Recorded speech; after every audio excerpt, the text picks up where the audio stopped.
Now I won't lie, this purchase was not planned at all, but something was telling me to just get this game, see what the hype is, and having only played one Bond game in the past, I needed another one under my belt, so I gave this one a shot and was not disappointed. 007 First Light takes us back to where it all began for James Bond. At 26 years old, this was before the suits, Aston Martins, and the vodka martini. Shaken, not stirred. Charming, sophisticated secret agent. Shaken, but not stirred. Back then, Bond actually started as a Royal Navy air crewman, where he became deeply involved in a high-risk mission after his helicopter was shot down, and he tasked himself with saving hostages and uncovering parts of a larger operation.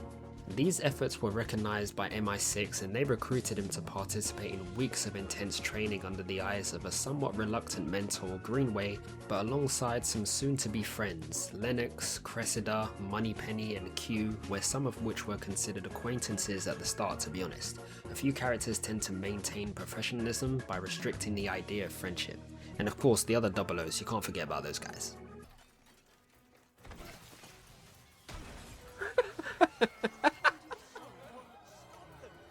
Holding his head. Jesus.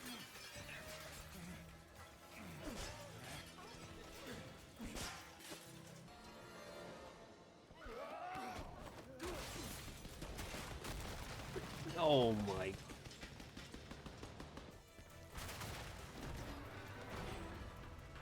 What are we doing?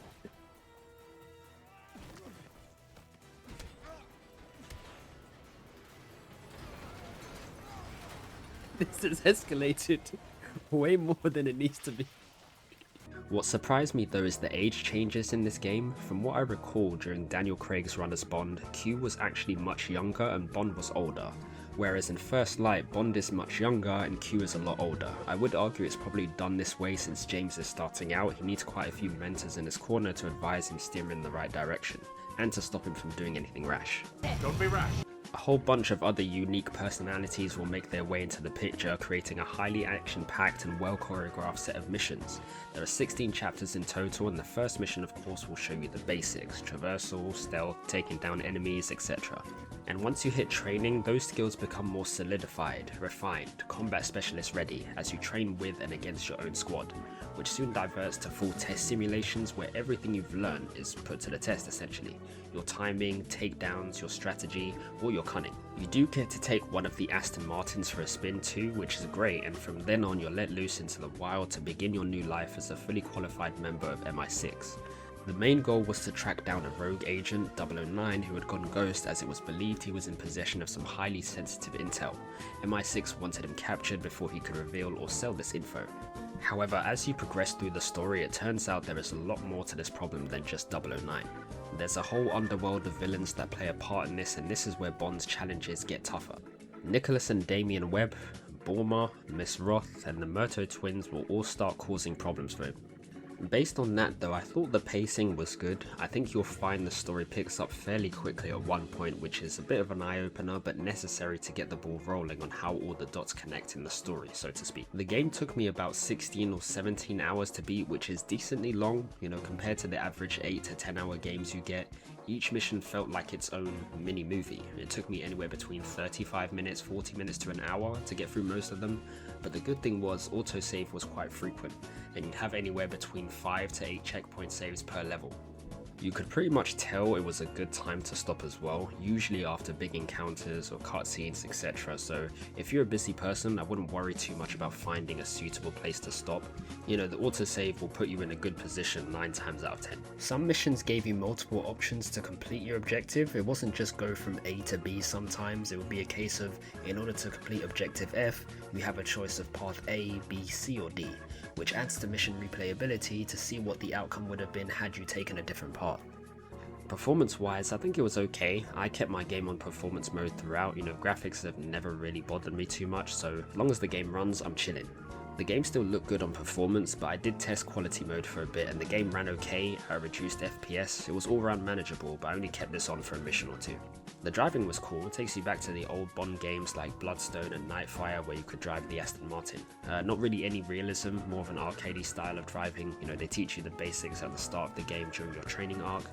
You don't get many opportunities to drive a vehicle though. I think there's a couple in the first half and that's it really, but they are cool sequences to say the least. Not all pursuits are high stakes chases, some were just driving to a destination while having a conversation, building a rapport with Greenway for example. And unfortunately these vehicles were not weaponized, so it's just a standard chase most of the time. The combat was the highlight for me. I've heard people compare it to the likes of Hitman, maybe a bit of Sleeping Dogs, and although you can go in loud, I think it's heavily favored on stealth. To be honest, most games you'd be better off going in stealth. Unfortunately for me, they never go as planned and are often short-lived, but if you manage it, your progression through a level is a lot easier, a lot cleaner. With First Light though, either is fine in my opinion. I found both situations to be just as fun. As you progress through the game, you unlock up to 7 gadgets to use in the field. The only downside is you can only hold 4 at a time and one slot is taken up by your Q watch. The primary tool that will be given to you throughout the game, this helps you manage or monitor your gadget battery and chemical reserve, which can be replenished by collecting items corresponding to that in the field. You also get to pick your watch color, which was a simple but neat little added feature. The designs are mostly the same, it's just the initial strap color you can change. These gadgets though can range from a dart phone, a tool used to make enemies sick and distract others while you make your move, a laser strap that can be fired to disarm enemies but also break locks open, a shockwave camera that temporarily blinds and pushes enemies back, a smoke pod that can be used to obscure enemy vision, and it can even be as lethal as a missile pen, the most destructive gadget in Bond's arsenal, and it's hilarious to use. Rev up those fryers, cause I am sure hungry for one. Help! Help!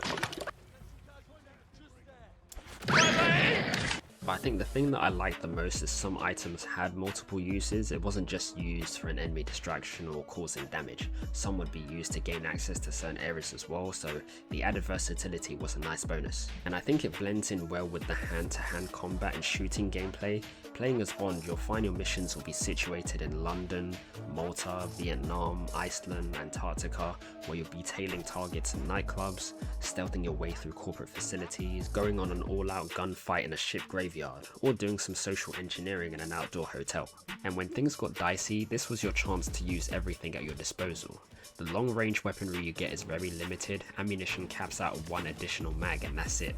The game doesn't want you to be shooting enemies all day, you kinda have to mix it up, utilizing your movement to get up close when possible, throw hands with the enemy, popping your gadgets to temporarily disorient them, then follow up with a bit of gunfire, a quick takedown and rinse and repeat. The guns were your standard shotgun, SMGs, assault rifles. Shotguns were very powerful here, and there's a cool animation that occurs when you pick up weapons on the move. You could also use environmental hazards and items to throw at your enemy too, which I think is a great way to display Bond's nature when it comes to fighting, as we've seen from previous movies anyway. That's why each mission felt like its own movie, especially when it came to boss fights, my favourite being the twins. Fighting those 2 guys at the wine cellar was crazy. If you are caught during stealth though, they make it very difficult to get out of it. The amount of enemies they send at you is overwhelming. But besides that though, the game has smaller unique interactions. You have your standard dialogue where the way you answer questions or make statements can impact your survivability. We have to remember this is a younger Bond, so you can anticipate that his comments can easily rile up his foes, but the game lets you pick from a mix of dialogue options in most situations, so to each of their own. I like that. It wasn't consistent throughout the game, they sort of sprinkled all these little mechanics here and there, maybe as a way to see what works, what's popular, decide whether it's something they'll add in a future update. I don't know how they'll measure that though, maybe assess which missions or checkpoints have been replayed the most, they can probably track that. The only downside for me though was we didn't get more of these hand-to-hand fights with enemies. When it came to most boss battles, it was those engagements where you have to stay hidden and get the enemy into a down state before you could damage them. I didn't mind it on the first and second occasion, but there were some fights where I wish it was more like the battle you had with the twins in the wine cellar. So yeah, I think if there's one thing I could have asked for, it would have been more of the fist fighting. Don't get me wrong, there is one mission in particular where you can go through a gauntlet of sorts and fight a mix of enemies hand to hand. I just wish that was more consistent throughout the game. Overall, I'm happy with my purchase. I will say $54.99 is not cheap, and to only get 16 hours out the main story, some would consider it not worth it, at least until it goes on sale. I'm yet to finish all the combat simulations, so there are a few more hours in it for me. I think if I could go back, I would have done these alongside the main story. I think it's a good way to polish up on some suggested combat sequences that you could execute in the actual mission. Because to be honest, at one point I was just button mashing. But the good news is they aren't abandoning the game, and I will be talking spoilers from here onwards. I know the game's been out for a bit, but I'm still conscious for those who are curious about the game but don't want to know everything yet. So if you are one of those people, I'll tell you where to skip to, otherwise I'll continue in 3, 2, 1. Now they have future missions planned, I believe, with one taking us back to see Borma after the relationship we established with him after that mission. I don't know if I've said this guy's name correctly throughout this whole video. I'm pretty sure it's been said 3 different ways in the game. But anyway, I hope for this to be the first of many. I can understand them dropping maybe 1 mission per update because again, levels can last up to an hour give or take, so they may do this and provide some updates on the side like quality of life, new gadgets, new combat simulations, so the road ahead does look promising. Now there are 2 things that disappointed me towards the end of the game though. Firstly, it's the Aston Martin Valhalla. Now unfortunately you could not drive this thing, sort of. The mission you use it and only lets you use the weapons in a confined space, possibly a throwback to Daniel Craig's last film No Time to Die. The car wasn't used in a chase, which is what annoyed me. I wanted the full experience. I think it is available in the combat sim though, just a shame it wasn't replicated in an actual mission.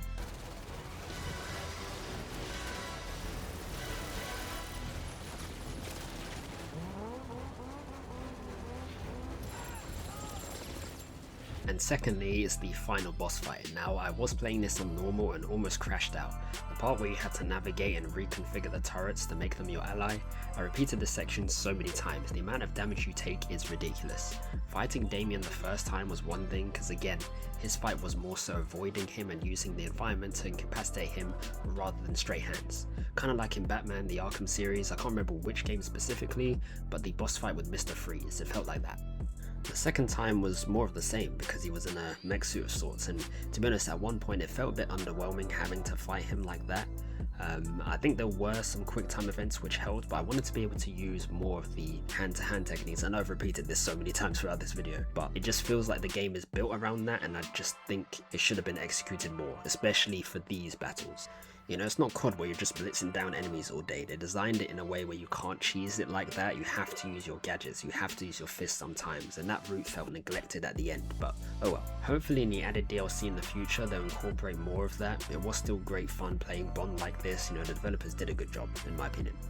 But that's it for me really. This is a 9 out of 10. I think the story was great, the gameplay was great, and it will be interesting to see where they take Bond in the future updates. My suggestion would be, if you're someone who has your eyes on this game but the price is too high, maybe wait till they drop the first DLC or expansion. Could go on sale then, or they may create like a new bundle for it. And kind of like how Atomic Heart put all their DLCs together in one game for like 30 quid. I might need to grab that game at some point too. But I hope you guys enjoyed. It's been Dre, take care and see you next time. That beat always goes so crazy.